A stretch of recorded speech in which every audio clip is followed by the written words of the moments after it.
What if MH370's captain, Zaharie Ahmad Shah, stole the plane and took it into the southern Indian Ocean on a mass murder-suicide mission?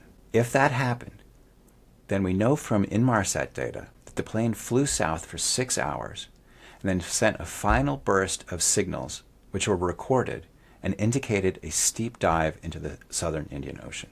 It's one thing to know that the plane went into a dive, but to understand just what the consequences of that dive were requires trying to recreate that dive in a simulator to see what the plane is doing, what kind of attitude it has entered, how fast it's going, in order to really understand what might have happened next. At the moment that the final transmission was sent to the Inmarsat satellite, the plane had already run out of fuel, was already on a one-way ticket into the ocean.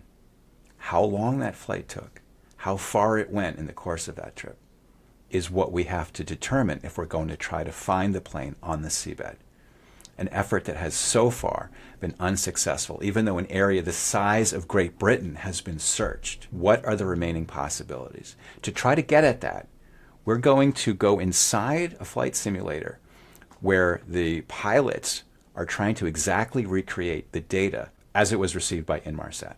The goal of today's episode is to try to figure out exactly what MH370 was doing at the moment it impacted the ocean.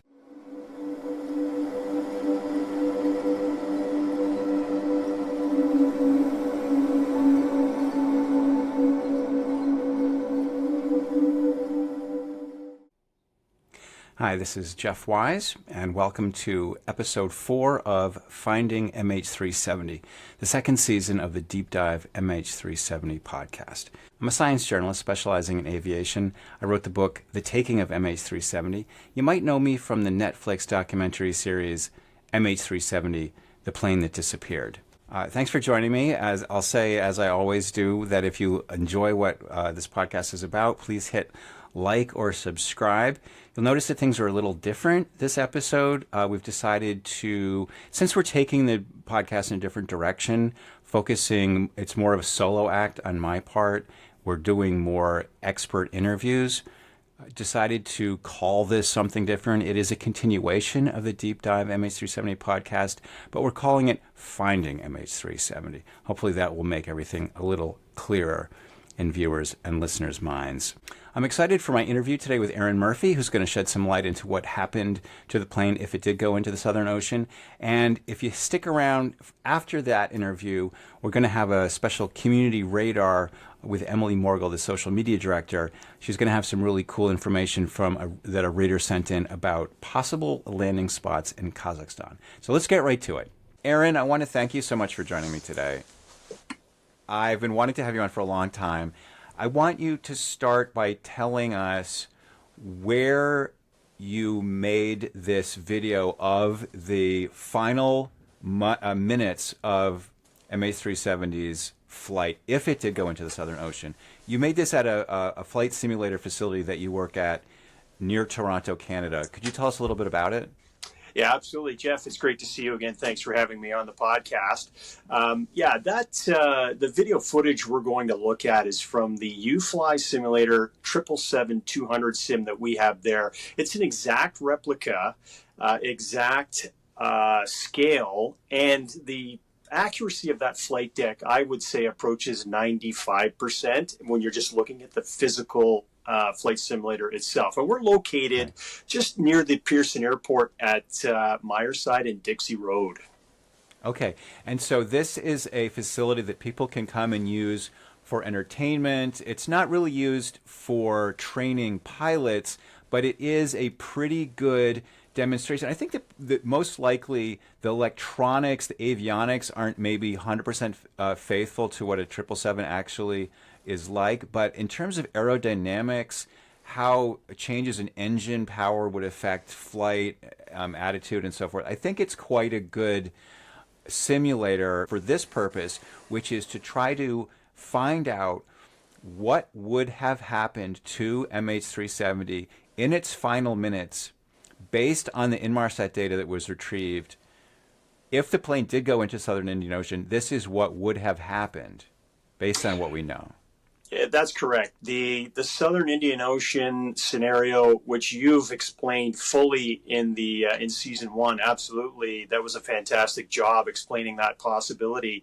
Okay. So, but in terms of the accuracy, in terms of how this plane is going to fly, what kind of speeds, what kind of attitudes it's going to result in when you do things like let the fuel go to exhaustion and has no more engine power.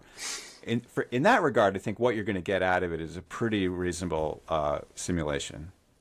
Oh, absolutely. The flight dynamics, I think, are the easiest things to model with the mathematic computation power of modern day computers. You can model that the physics of flight quite easily. The computers know the weight of the aircraft, they know how fast it's flying, and it's really not that complicated to calculate the math to create the glide path, the glide distance, the effects of turbulence in the atmosphere, which is kind of random really most of the time anyway. But yeah, it's a very accurate model of what could have happened. Okay, so to set the stage, the scenario is that Captain Zahari has hijacked this plane. He's turned it towards the Southern Ocean. The plane has been flying for about 6 hours. It's gone more or less in a straight line towards the seventh arc. And as it's flying along, the fuel is getting lower and lower and lower. And then somewhere around 2 minutes and 30 seconds after midnight Universal Time, the plane, the right engine ran out of fuel. This is what Boeing and the experts at the ATSB presumed based on known engine performance by knowing how much fuel was on board and so forth. So the idea is that the plane is flying along, one of the engines runs out of fuel, the other engine keeps running, and then a few minutes later, let me say this, at 11 minutes past midnight, the satellite data unit transmits a regularly scheduled hourly ping. That is received by Inmarsat, it's recorded, it's just a normal ping like all the others. Then, 6.5 minutes later, the left engine runs out of fuel.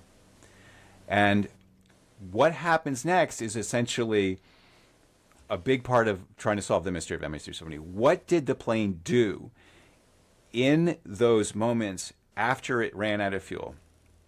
And this is where you started your simulation. You basically, as we're starting to watch this video, you're flying along at 40,000 feet. We're going to see you and your co-pilot are going to show us the flight deck. Could you tell us a little bit who your co-pilot is? Is your colleague? Yes, the co-pilot that day was the owner of uFly Simulator. That's Claudio Teixeira. Claudio, who is in the right seat for this particular video footage. Yes. Okay, great. So we're going to hear your voice to start, and then also you're going to hear Claudio's voice. Let's go ahead and roll the tape. Okay. All right, we're over the Indian Ocean now, and we are recreating the flight path of MH370 to the best of our abilities. And I'm just going to bring you inside the cockpit now, and let's take a look at our current situation on the primary flight display. We're cruising at about Mach 0.821 at exactly 40,000 feet, and we have the autopilot on. Now, the aircraft is in speed, heading select, and altitude mode. Typically on a trip, it would be in a different mode. It would not be in a manual type mode. It would be in a mode that is controlled by the flight management computer in the control display unit, so the small computers that sit beside the pilots. And I'm just going to pan across now. There's our navigation display, and we would see waypoints of various locations on our trip, depending on the scale, what size scale we have on that display. And coming across the ICAS, I'm going to zoom in right here, and we're going to take a good look at the fuel. So assuming the aircraft has been flying for several hours, as MH370 was, we are now getting into a low fuel situation, and the fuel quantity is now dipped down to 0.9 tons in the center tank, 1.1 and 1.1, and soon there will be the engines will flame out. We're going to burn through the rest of this fuel, and the engines are going to flame out, and that's when some interesting things start to happen with the 777. So Aaron, in the clip we just saw, you've set the fuel to quite low, and you're going to let it burn down to 0. one of the engines ran out of fuel at 2:30, 2 minutes 30 seconds after midnight. The other one ran for another 15 minutes, which sounds like a lot. It doesn't matter that one ran out first because the rudder, there's an automatic mechanism that moves the rudder to compensate for the asymmetry of thrust. So the plane was going to still be flying straight. However, one engine generates less thrust than two. So in real life, there would have been maybe a bit of a drift down. It probably would have lost a little bit of altitude to compensate for the loss of thrust. Also, what we're going to see here is that in your simulator, both engines were running at like 80% power. I think in real life, when you lose one engine, the other engine probably powers up. It goes to probably full power to compensate for the lack of thrust. But what I wanted to do, Aaron, is go ahead and watch what happens when the fuel runs out. Here we go.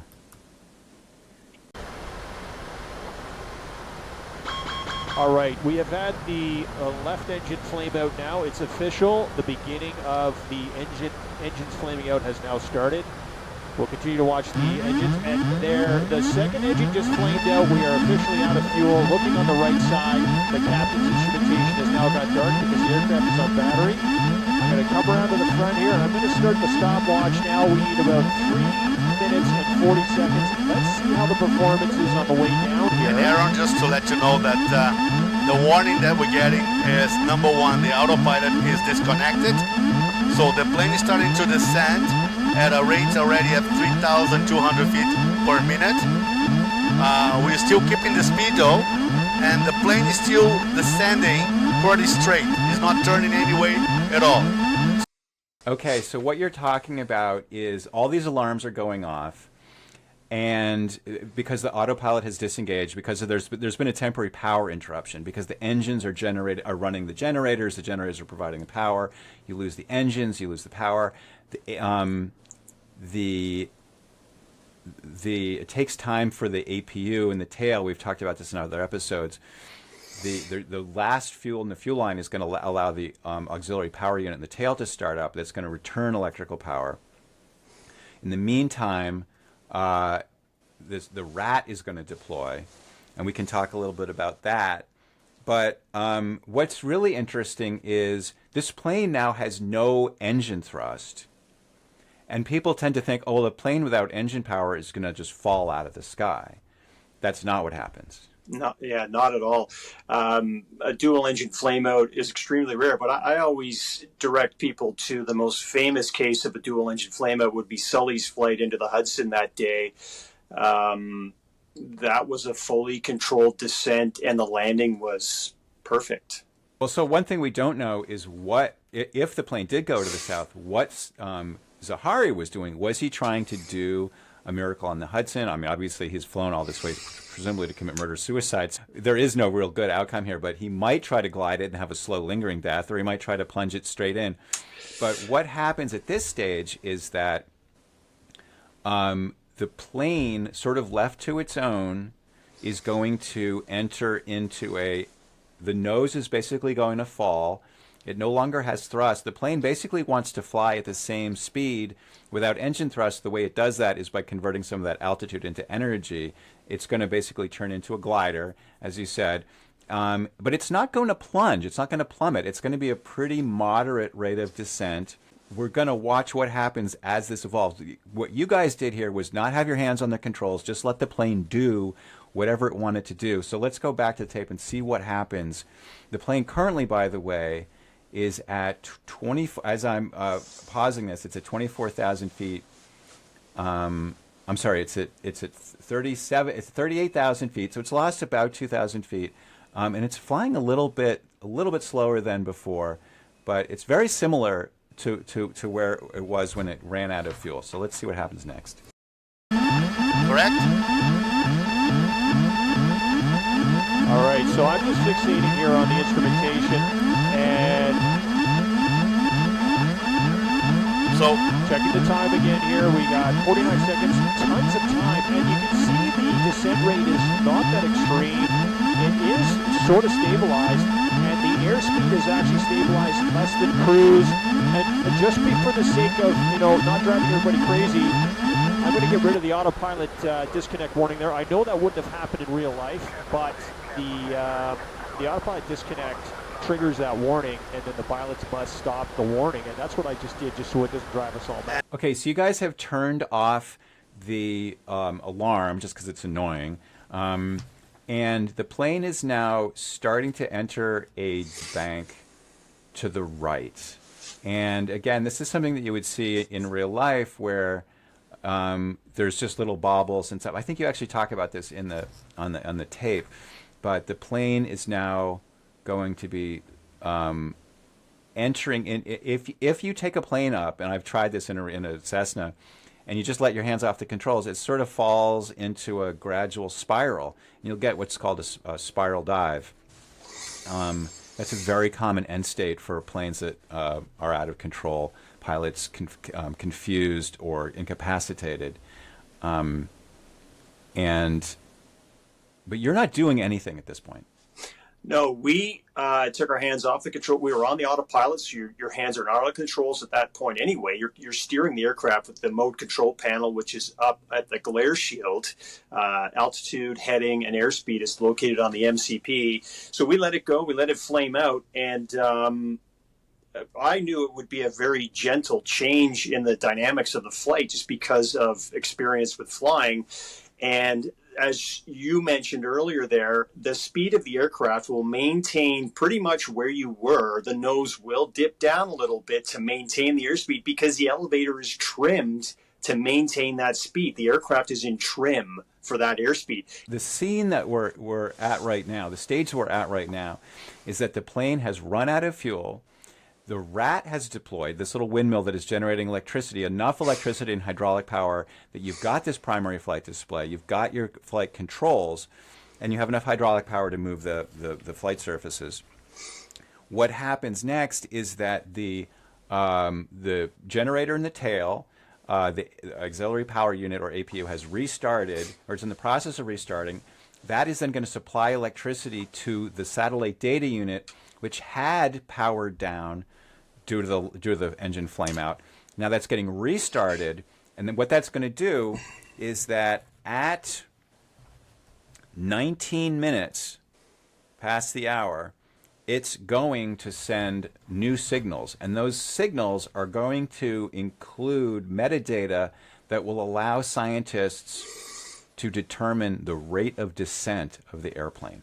But that only happens at 19 minutes past the hour. So you guys were careful to wait for that amount of time to try to match the rate of descent that was determined by the BFO data. So the APU the APU had turned on. It provided power to the SDU, the satellite data unit, part of the SATCOM. The SATCOM comes back to life and sends a signal to the Inmarsat satellite, which gets recorded and which includes this rate of descent information. You're now going to simulate how the plane was descending when that signal was received. And I want to just point out that a well-known independent group member, Mike Exner, who's very knowledgeable about this kind of stuff, said that in a comment to a blog post or something, he said that that the independent group and the ATSB estimates that at the time that signal, the first signal of the seventh arc, was sent, the plane was at 20,000 feet. And that is actually a lot lower than you are in the simulator right now. I think that we were trying to operate on sort of the outer bounds of how the higher the plane is, the further it can go. And the further it can go, the bigger the search area is. So we're trying to err on the side of maximum uncertainty. What we're about to see is you and your co-pilot attempting to recreate the conditions of descent that were observed in this Inmarsat data at the time of the seventh ping. And basically, in a nutshell, what this was, it was 19 minutes and 29 seconds past midnight Universal Time. the first signal is sent. And this indicates a rate of descent of 5,000 feet per minute. That is pretty brisk, but it's within the normal operation. Like if you were coming into San Francisco and the controller wanted you to get down, that's not an unreasonable rate of descent, yeah? Yeah, if you would have, you'd be in flight idle, you have possibly spoilers all the way out, landing gear down. If you're slow enough, yeah, that would be a number. You wouldn't want to do that on a regular basis, but it's all about the speed of the aircraft. If you're not overspeeding the aircraft according to flap setting and your speed indications, it's totally doable. It's not a problem. Okay.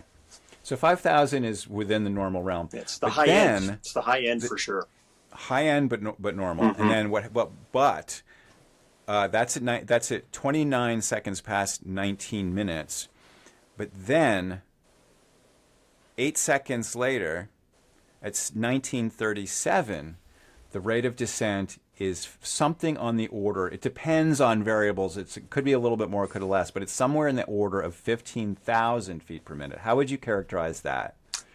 That is extremely fast. Yeah, I don't know what speed would be associated at that point because I don't know the configuration of the aircraft, but if it's clean at 15,000 feet per minute, that's probably going to be overspeeding. So you're going beyond the structural limitations of the aircraft at that point. Right. And I would point out that these are two moments almost randomly chosen in time. They show a plane that is going pretty steeply down and then really steeply down. So we're seeing a change. We're seeing an acceleration downwards. And I think it's safe to assume that depending on how this dive evolved, we can assume that the plane would have descended even faster after that. What we're witnessing is a plane that is going from a slightly nose-down configuration to an almost vertically nose-down configuration. And so we're going to watch how this happens, what this looks like from the cockpit of a plane that is entering this kind of a steep dive. Here we go. All right, so now for part two of our scenario, Claudio's now going to control the aircraft, rolling the wings level, and pitching the nose down to get us 5,000 feet per minute rate of descent. So I'll keep the camera right on that. And you can see it's going to very quickly blow through 5. So there, it doesn't take much at all to get the airplane down to 5,000 feet per minute. He's pretty close, a little high, but that's all right. And now let's just see what it takes to get it to 16,000 feet per minute. Very, very gradually, try to space it out down to 16,000 feet per minute. 16,000? With just not immediately, but over about 10 seconds if you can do it. And I think it's going to stop at 9,000. And look at that. There's the maximum indication on the vertical speed. It's 9,998 feet per minute. Now look at the speed going crazy. Right, and now we have an overspeed warning happening. So that one, yeah, that's a tough one to get a specific. The radar data is needed to know what these high rates of descent are in the cases of airplanes that crash at very high rates of speed. All right, and now, Claudio, if you want to go completely nose down, let's slam it down. We'll see how long it takes to hit starting now. And I'm going to reset the clock on that. And we're just going to do a dive now to the ocean. And we're there. So I'm going to add about 5 seconds to that. And you can see clearly out the window, there's nothing but water beneath us now. Back inside. And that rate of descent, we have no clue what our rate of descent is. Let's see if the ground proximity warning system, the radar altimeter, kicks in here near the end of our voyage, which should be near zero or sea level. And there's the radar altimeter kicking in. 5, 4, 3, 2, 1, 0. It's over, and that's it. And our simulator is set up to just bounce when it hits something and keep flying. Okay, so the final speed recorded was 660 knots, which might be over Mach 1, I don't know. I mean, you're basically, I think if this plane went nose down in a clean configuration, you're going to have pieces ripping off it. That's the whole point of having the maximum speed limit of the aircraft. I mean, the 777-200 has 330 knots as its maximum speed. I think it's a 0.86 Mach. Down at sea level, I think the speed of sound is approximately, 750 knots or something like that. I would expect, from what you've described, what the data describes, is that this aircraft may have actually gone supersonic before it entered the water, which it's possible if it was in clean configuration, yeah. So this is why the ATSB was pretty confident that they were going to find MH370 really close to the 7th arc, because that final plunge after that final indication of, I had said 15,000 feet to you. I guess it was 16,000 was what you're aiming for. It's within the margin of error. It only takes a minute for the plane to hit the surface from 30,000 feet when you're looking at that kind of accelerating dive. And you're not going to get very far away from the point where you transmitted that signal in a minute when you're mostly going down. And so if what happened in that plane is what you just simulated in the simulator today, the plane almost certainly would have been found. When planes hit the water really, really hard, or the land, even if you're talking about a supersonic impact or near supersonic impact, you tend to have things like landing gear more or less intact, and the tail, because the tail is the last thing that hits. Yeah. So you would have recognizable pieces of debris on the seabed. So what this tells us is that since the plane wasn't found really close to the 7th arc, the implication is that either it was much further to the north or south, or that, which seems really unlikely since they searched such a long area, such a long section of that 7th arc, or Zahari had a change of heart, that after putting it into a very steep, almost vertical dive, he decided that he did not want to end it like that right then, and either put it into a glide and try to extend how far the plane went. I mean, you suggested that maybe there was a struggle in the cockpit or something. It can point to a number of different things, and just the fact that everyone is human, and no matter how psychologically challenged you may be, you have self-preservation in the amygdala, in the very core of your brain, that will try to prevent you from your own demise. And anyone in that situation who is attempting to commit suicide, let's say that's what it was, that triggers sometimes it triggers soon enough that, a person on a bridge will step back and go, oh my gosh, what am I doing? Even though they're in a haze of drugs or alcohol, they will still step back because their self-preservation mode has triggered. And maybe this is what's happened in this case. There's, like, as you've exposed in all of your work on this subject, there are so many twists and turns and unknowns and pathways you can go down with this story with different outcomes. But, your point about following the evidence, following the facts that we know, which I sure wish there was more to go on, it would certainly help a lot. But yeah, there's a lot of possibilities when you really start looking at the information very closely, as you've done over the last 10 years of your life, right? Yeah, it's been a while. But Aaron, I think that there are a lot of possibilities, but there's also those possibilities are limited. And in this case, the more that the authorities searched the seabed, the fewer and fewer possibilities remained. And what we're left with now is, frankly, a very short menu of very strange possibilities. And I think the take-home lesson from today is that, yes, it's possible for the pilot to have changed his mind and tried to get it into a glide. But if he did that, he then probably changed his mind again and then put it into a steep dive, because the plane did not. We know that the plane did not come down in a gentle Sullenberger way, because there was pieces of the interior that were fragmented. So the plane did rupture. If it crashed into the ocean, it ruptured open, and small pieces of the interior were ripped apart. So it does imply a violent impact. However, the point I want to make is that there's only a minute between the last Inmarsat ping and an impact with the ocean if you do continue that dive. Doesn't give you a lot of time to change your mind. And the longer you wait, the further you can't go. You get to a point where should you initiate a recovery, and if you initiate that recovery too aggressively, you'll break the airplane because of the extreme G loads you're going to impose on the airframe immediately when you start pulling back on the yoke. And of course, as you watch the ocean coming closer and closer at high rate of speed and high rate of descent, your self-preservation is probably going to kick in, and you're going to just crank on those controls. You're going to pull back on the yoke, and you're going to break something, and then the airplane's just going to literally just keep falling into the ocean because something's seriously gone wrong with the airframe. So, that's a really good point. Right? That's a really good point. Hard it to make narrows that the recovery. window of action. In fact, in Air France 447, we know from the cockpit voice recorder that something like that happened, that they finally realized why they were descending, but it was too late. They didn't have enough time to do the thing that would save them. Yeah, they're heading down. They're in a full stall, and this is the Air France. They're in that full stall condition. They're pancaking basically into the ocean. You have to push the nose down to break the stall.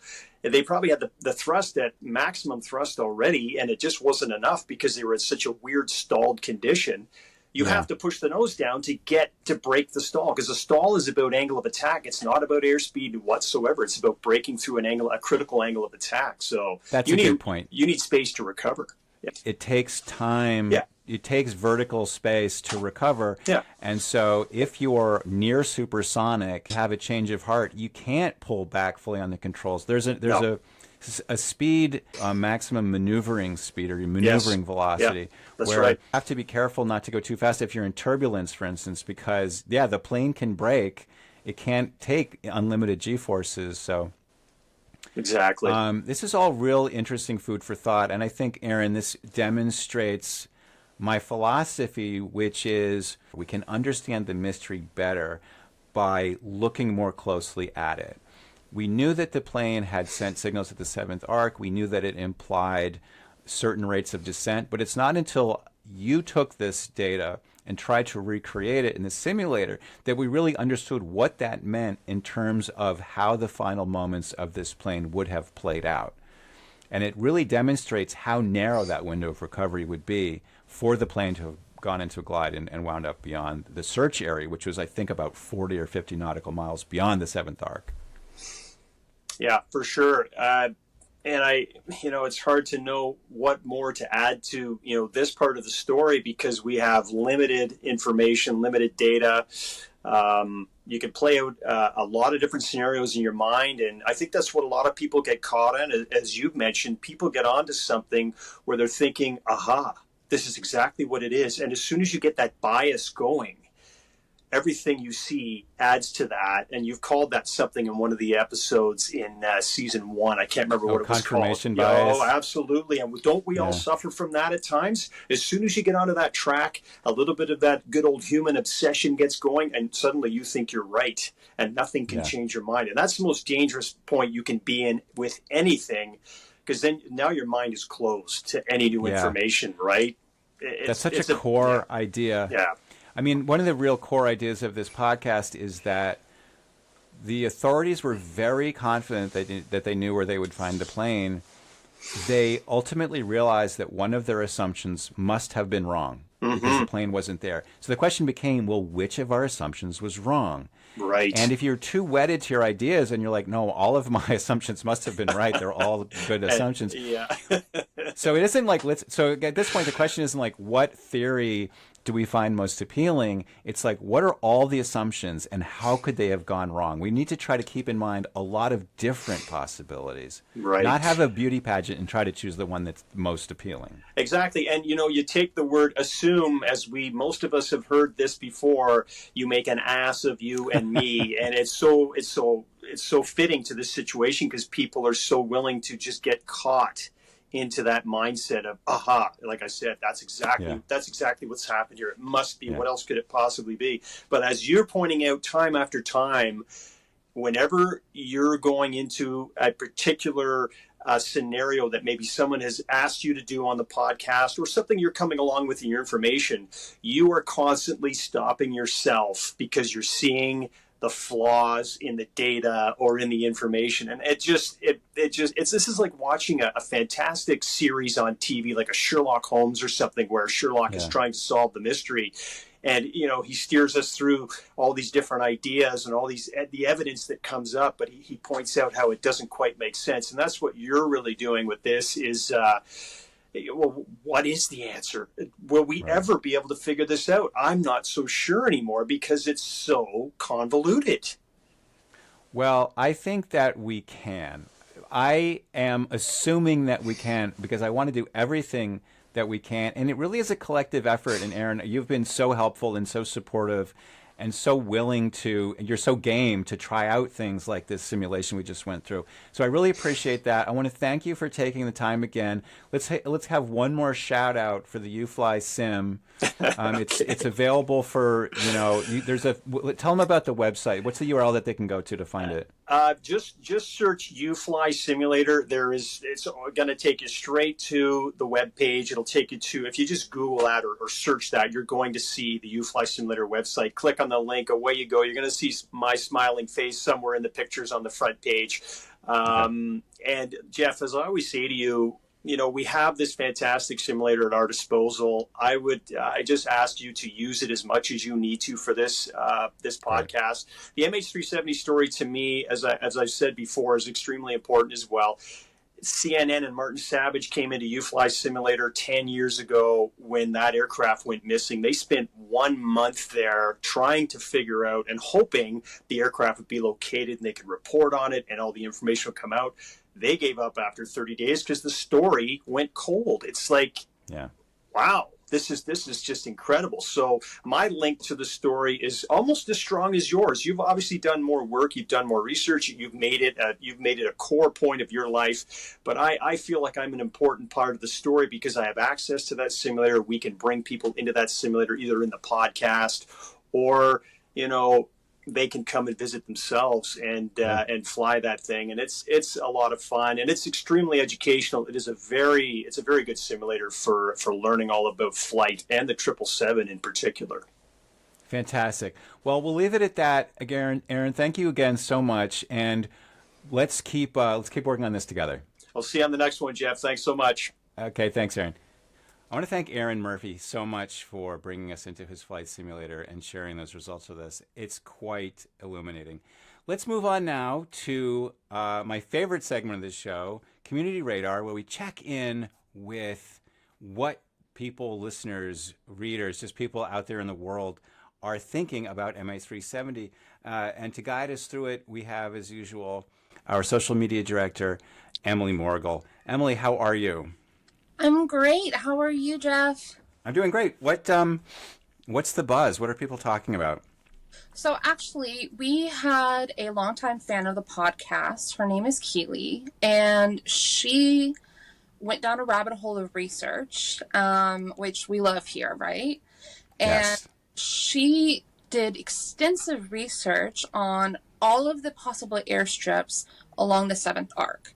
And one specifically was the Kambala airfield, which has the advantage of having a runway, a large hangar, and a rail infrastructure. So I'm sure lots of infrastructure.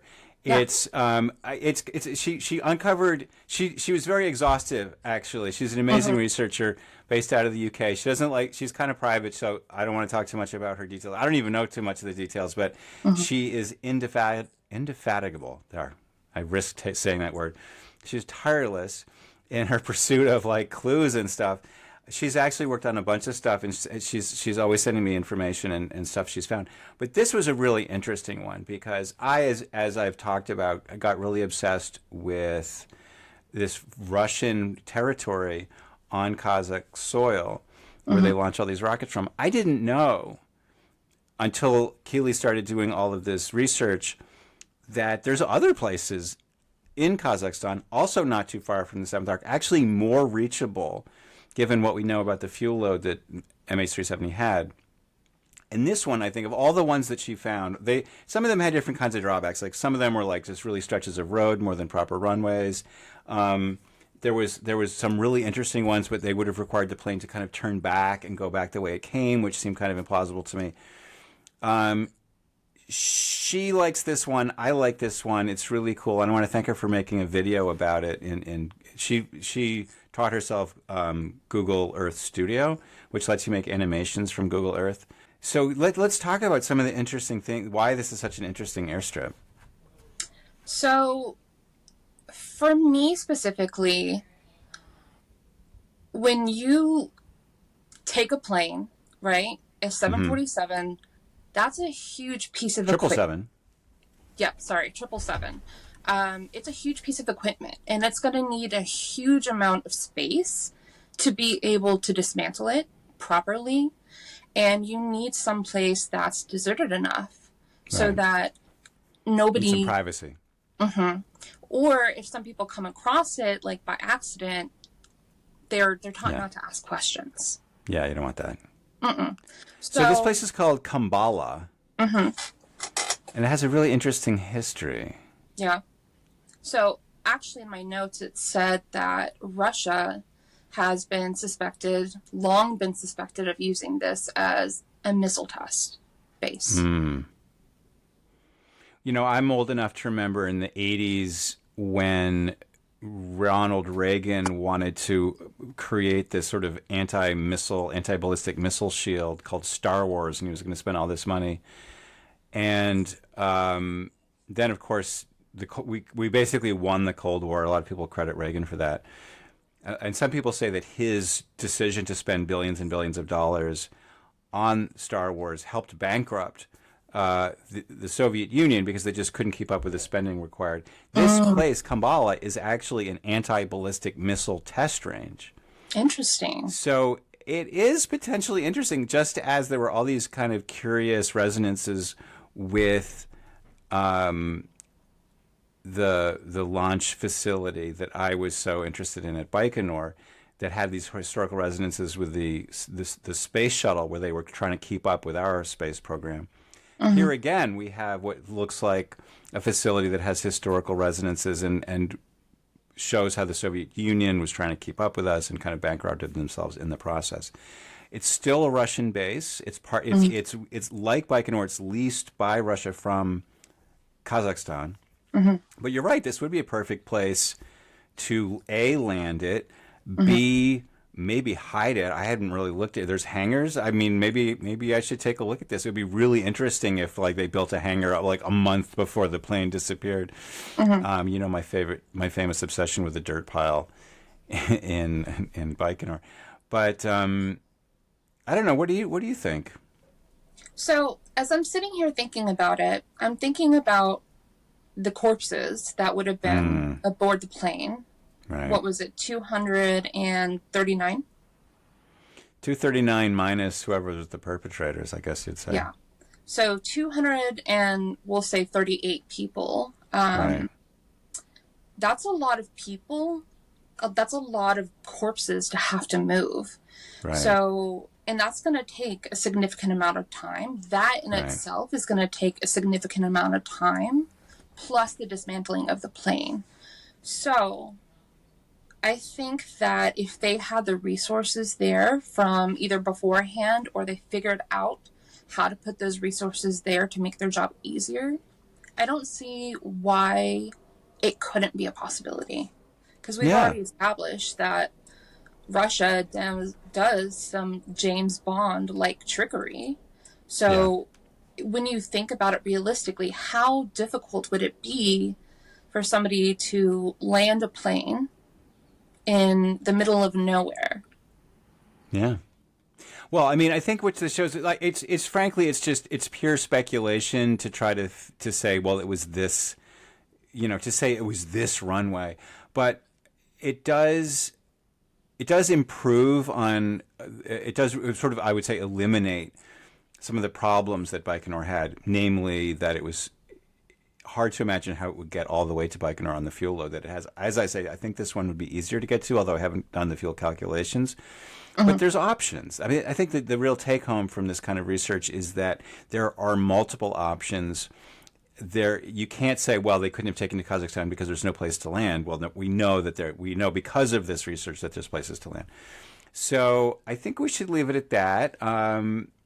Thank you, Emily. It's always great. I love kind of opening this up, and you're such a great resource to keeping your ear to the ground and helping us figure out TikTok. One of the things I mentioned really early in the podcast is that we're sort of rebranding it. It was a little confusing that this is now kind of a solo show with guests and helpers coming in.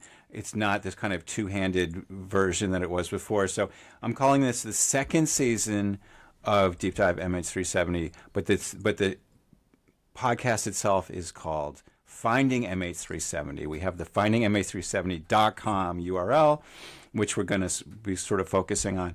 And Emily, you've been very forcefully in charge of the TikTok and the Instagram, and that we're going to rebrand those as well. So hopefully going forward, we'll have a nice, clean rebrand, and it'll be clear in everyone's mind what exactly is going on. But I did want to sort of explain that a little bit. And I'd really like to thank Keely for her tireless efforts for sending that information our way, because it's just another piece of the puzzle that kind of fits together. Science is a collaborative effort. I think finding MH370 is going to require a collaborative effort. I would never have been able to put together the pieces that I have been able to put together without the contributions of a ton of other people and lots of experts who are willing to lend their expertise, and just normal people. I'm a normal person. I'm not a scientist. I'm just a person who cares enough to look into it. So thank you, Keely. Thank you, Emily. Thank you, everybody. Thank you for listening. Thank you for the people who have been supporting us. We have like a whole bunch of new subscribers on Substack and some new paid subscribers. Deeply grateful to everyone who shows their support in that way. It's much, much, much appreciated. If all you want to do is hit like or subscribe on YouTube, please do. We really appreciate that. And, if you have questions or comments or suggestions or tips or anything, shoot it right our way, because we really appreciate it. And don't forget to tell your friends, your family, your dog, your cousin, everybody. Everybody needs to know about finding MH370. Okay? That's a great point. Thank you, Emily. Thank you to everybody. This has been episode 4 of Finding MH370. Until next week, don't stop looking and don't stop asking hard questions. See you next time.